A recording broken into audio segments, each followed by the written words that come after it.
আসসালামু আলাইকুম। আমি ডিএমএইচ মনির আপনাদের স্বাগতম। আজকে আপনাদের মাঝে খুব দুঃখজনক এবং নেক্কারজনক একটা ভিডিও নিয়ে এসেছি। ভিডিওটা দেখেন তারপরে আপনাদের কিছু কথা বলব। আমার যেভাবে মারছে আমি আর সহ্য করতে পারি না, আমি কি করতাম।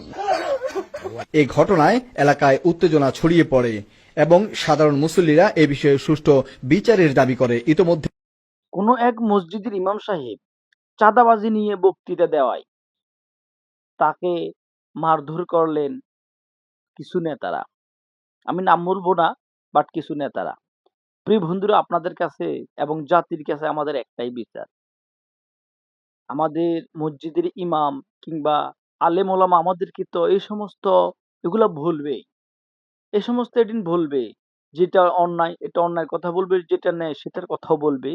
কিন্তু এমন এক জমানায় আমরা কেন আসতে হবে যেই জমানাতে এমন এক এমন এক অবস্থানে আমরা কেন আসতে হবে যেই অবস্থানে আমাদের সমাজের ইমাম, আমাদের রাষ্ট্রের ইমাম, আমাদের ধর্মীয় ইমামদেরকে এভাবে হেনস্থ করা হয়, এভাবে তাদেরকে মারধর করা হয়।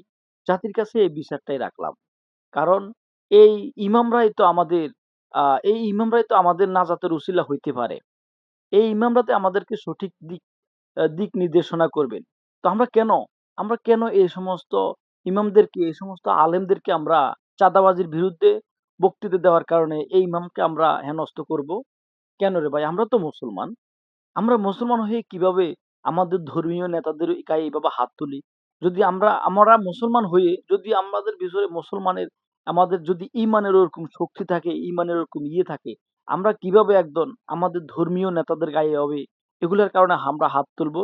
তবে আমি জাতির কাছে এই বিচারটা দিচ্ছি যে আপনারা অবশ্যই এবং আমাদের দেশের দায়িত্বশীল যারা আছে আপনারা অবশ্যই একটু নিখুঁতভাবে দেখবেন।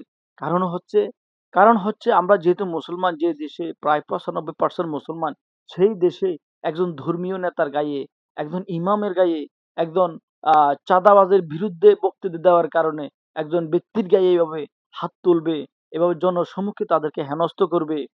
যারা এই সমস্ত কাজ করে তাদেরকে অতি শীঘ্রই আইনের আওতায় এনে দেশটাকে একটু শান্তি শৃঙ্খলায় এনে দেওয়ার আমার বিশেষ উদাত্ত আহ্বান জানাচ্ছি আমাদের দেশের দায়িত্বশীল এবং আইন শৃঙ্খলা বাহিনী যারা আছেন তাদের কাছে। প্রিয় বন্ধুরা, আমরা তো মানুষ। দিন শেষে আমরা তো মানুষ। আমরা মানুষ হয়ে আমরা তো সবাই তো আর অন্যায়ের পথে চলতে পারি না। কেউ ন্যায়ের কথা বলবে, কেউ অন্যায়ের কথা বলবে। এই ন্যায় অন্যায় মিলেই তো দুনিয়া।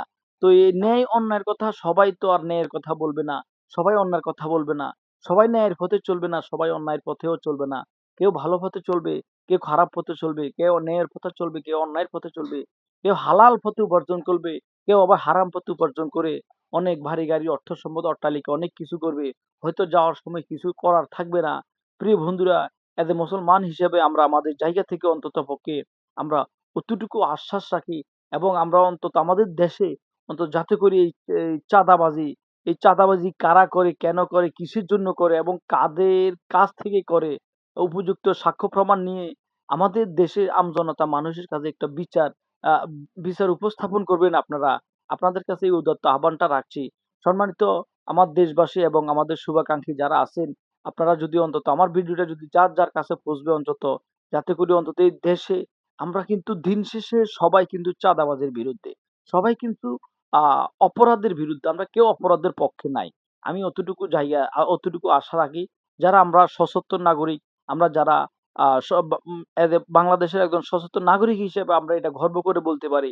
আমরা যারা বাংলাদেশের সচেতন নাগরিক এবং ভালো মানুষের পরিচয় দিতে চাচ্ছি, আমরা সবাই কিন্তু তো দিন শেষে অন্ততপক্ষে বিভিন্ন অন্যায় থেকে, চাঁদাবাজ থেকে আমরা মুক্ত থাকতে চাচ্ছি।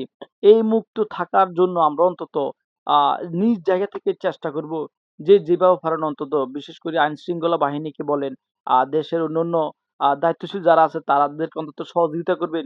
যাতে করে আমাদের দেশে এই সমস্ত অন্তত চাঁদাবাজরা অন্তত যাতে করে চাঁদাবাজি করে যাতে করে তারা অন্তত অন্ততপক্ষে তারা যাতে ভালোভাবে না করতে পারে এবং তাদের ভিতরে যাতে একটা ভয় থাকে যে আমাদের দেশে আইন আছে, আইনের প্রয়োগ আছে। এটা অন্যায়, এই অন্যায় কাজ করলে হয়তো তাদের সাজা হইতে পারে। তো আমার কাছে আজকে খুব দুঃখজনক। আমি আসলে ভিডিওটা দেখে আমি খুব এক্সাইটেড। এক্সাইটেড এটার জন্য যে আসলে যেই দেশে ৯৫% মুসলমান হয়ে যে দেশে একজন এত পার্সেন্ট মুসলমান থাকা সত্ত্বেও ৯৫%, ১০০ জনের মধ্যে ৯৫ জন মুসলমান থাকা সত্ত্বেও সেই দেশে একজন মুসলমানের নেতার গায়ে, মুসলমানের একজন দিক নির্দেশকের গায়ে কিভাবে এভাবে হাত তোলে, কিভাবে একজন ইমাম সাহেবকে, একজন ধর্মীয় নেতাকে কিভাবে এভাবে তারা এভাবে হেনস্থ করে পাবলিকের সামনে, এবং তাদেরকে কেন এভাবে কিভাবে ইয়ে করে। আমি আমি আমার জায়গা থেকে খুব ন্যাক্কারজনক, দুঃখজনক আ দুঃখ দুঃখ প্রকাশ করছি, এবং আমি আমার জায়গা থেকে অন্তত এতটুকু প্রতিবাদ করার চেষ্টা করছি যে যাতে করে আমাদের দেশে এই চাঁদাবাজির ইয়েটা অন্তত বন্ধ হয়। আমি আমার জায়গা থেকে এতটুকু আশা রেখে আমি আমার দেশের দায়িত্বশীল এবং আমার দেশের সকল আইন শৃঙ্খলা বাহিনীর উদাত্ত আহ্বান জানাই। আমি এখান থেকে বিদায় নিচ্ছি। সবাই ভালো থাকবেন। আসসালামু আলাইকুম।